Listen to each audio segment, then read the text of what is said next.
We are in the midst of a uniquely alarming moment, right? A moment where the President of the United States sees an unfolding situation as a political opportunity, one for him to advance his goal of strengthening and fortifying his grip on power.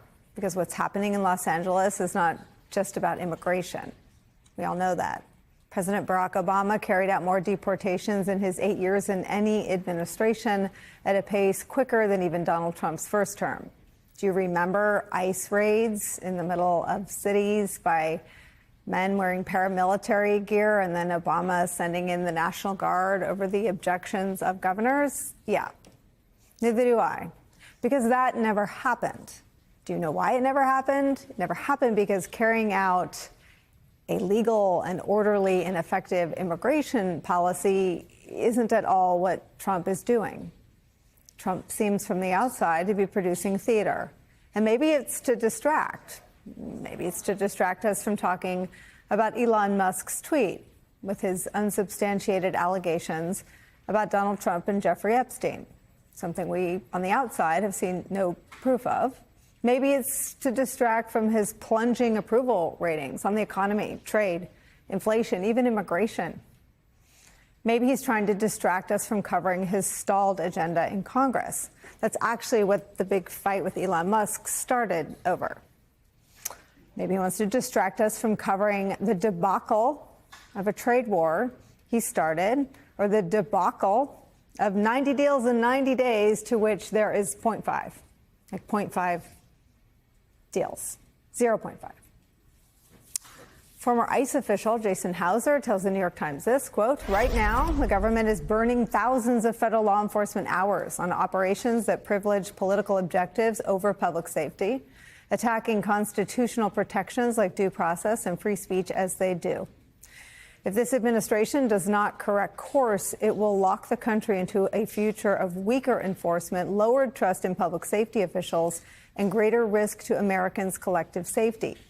Hauser will join our program in the next block. He wrote that 2 months ago, before Donald Trump's Rubicon crossing moment this weekend.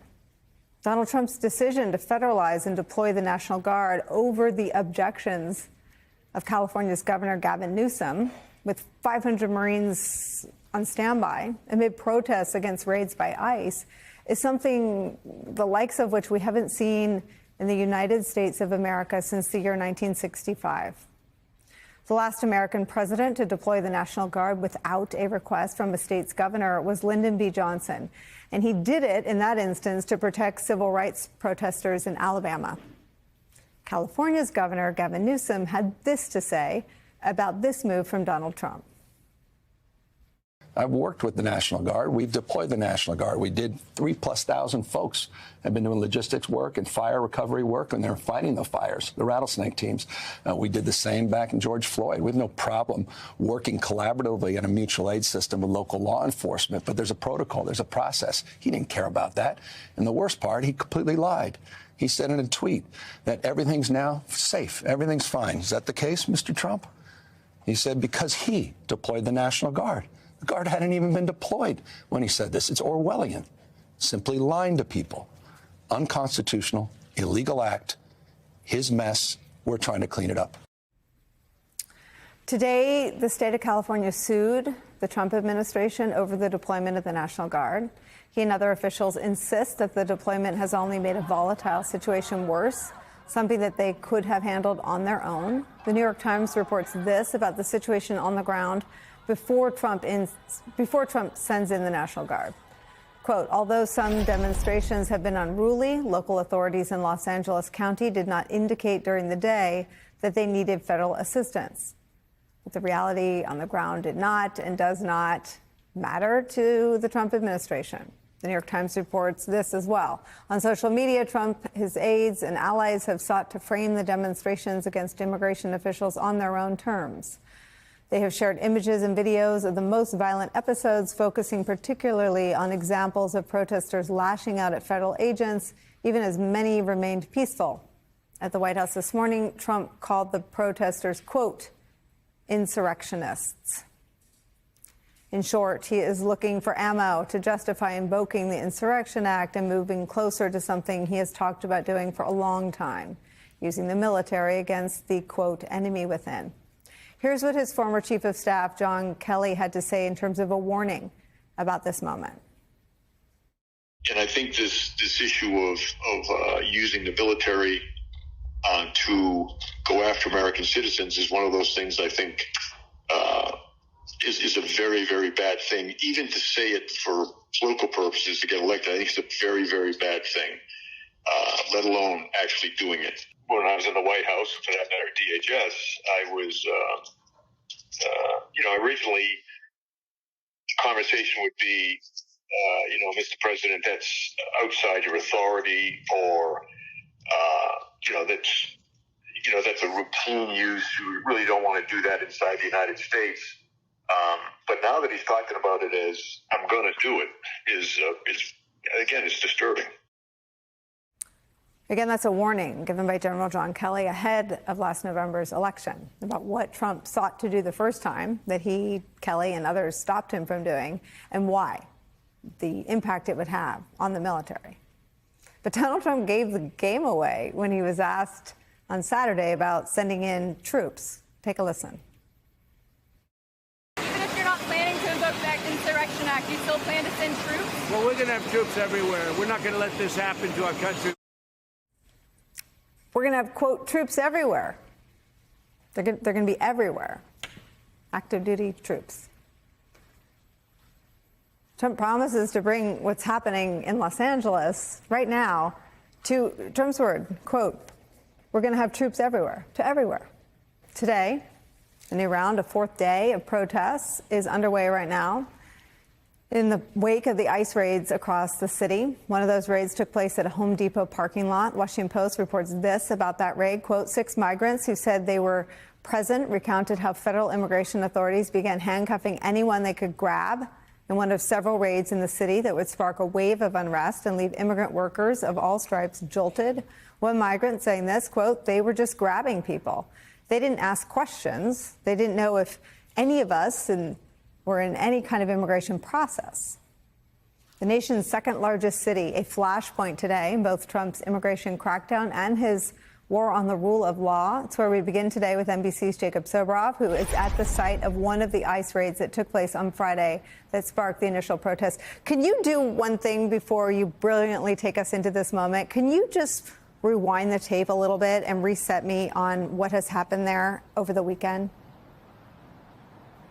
Yeah, of course, Nicole. And your introduction was really wonderful because I think what it sets up so perfectly is how unusual and how unprecedented the size and the scale and the scope of the immigration enforcement operations that took place in Los Angeles, starting with right here at this Home Depot in Cypress Park at 7 o'clock, 7:15, 7:30 on Friday morning, were and why they led to those protests. The big picture is Los Angeles is a so-called majority minority city and a majority minority state. There are more people of color that live in Los Angeles than white people at this point, and many of those people are undocumented. By some counts, 10% of the population of LA County, one of the largest counties, the largest county by population in the United States, is undocumented, maybe as many as 1 million people.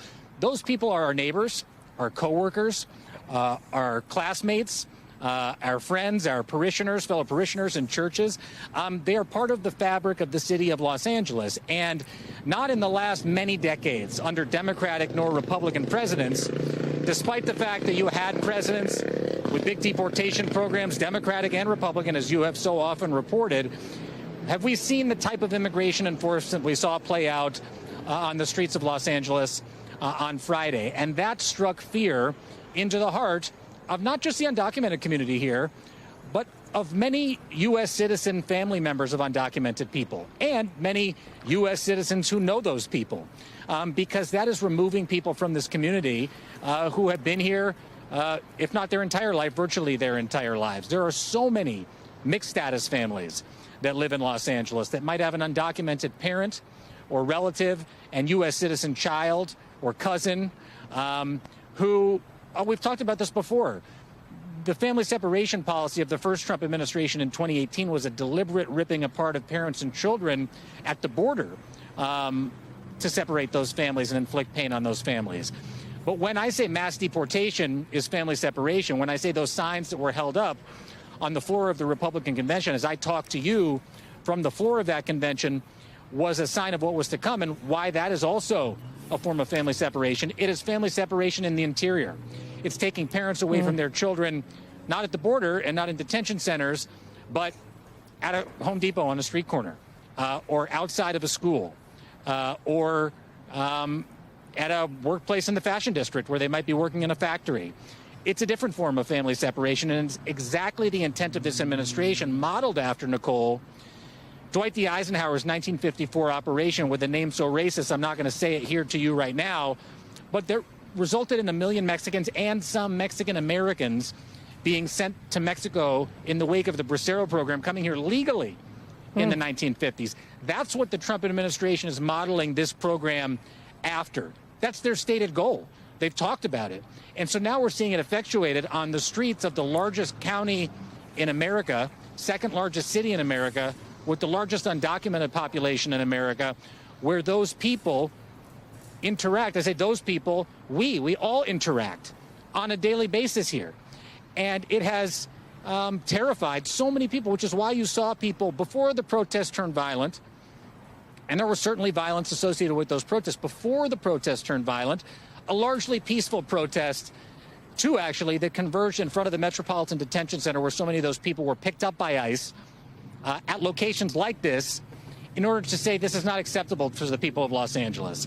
The undocumented people, the documented people, everyone who knows how important that community is to the fabric of this one, Nicole.